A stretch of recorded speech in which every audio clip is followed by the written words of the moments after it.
大家好，本节课我们来学习透视裁切工具的使用方法。现在我希望将这一幅壁画裁切下来，并且基本消除它的这个透视效果。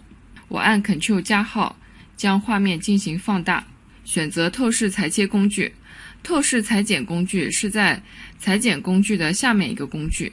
选择好它之后，我将这个画框在这个方框内，可以选择旁边的这个锚点进行调节。完成调节之后，可以按回车键，然后我再缩小画布。可以看到，我不仅将这张画裁切了下来，而且纠正了它原来的这个透视效果。